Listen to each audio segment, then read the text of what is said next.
চোখ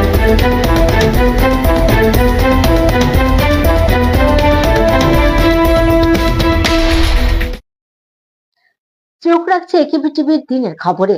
আগামী 13 জুন অনুষ্ঠিত হবে ত্রিপুরা বার অ্যাসোসিয়েশন নির্বাচন 2026। নির্বাচনকে সামনে রেখে প্রচারে জোর দিয়েছে এখন আইনজীবী উন্নয়ন মঞ্চ।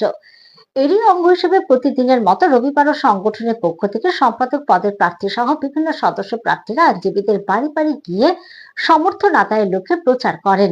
প্রচার কর্মসূচির মাধ্যমে তারা নিজেদের ভবিষ্যৎ পরিকল্পনা ও আইনজীবীদের স্বার্থে গৃহীত বিভিন্ন উদ্যোগের কথা তুলে ধরছেন। এই নির্বাচনকে কেন্দ্র করে আদালত চত্বরে ইতিমধ্যে উৎসব মুখর পরিবেশ তৈরি হয়েছে। প্রার্থীরা ভোটারদের কাছে পৌঁছতে ব্যাপক প্রচারাভিযান চালিয়ে যাচ্ছেন বলে জানা গেছে। সবাই জানেন যে আমাদের যে ত্রিপুরা বার ইলেকশনের যে নির্বাচন অনুষ্ঠিত হবে, এই নির্বাচন আগামী 13 তারিখ অনুষ্ঠিত হতে যাচ্ছে।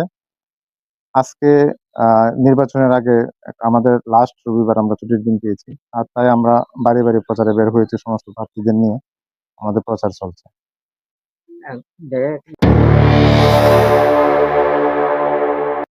চোখ রাখুন একেবি টিভির আরো খবরে, সঙ্গে থাকুন।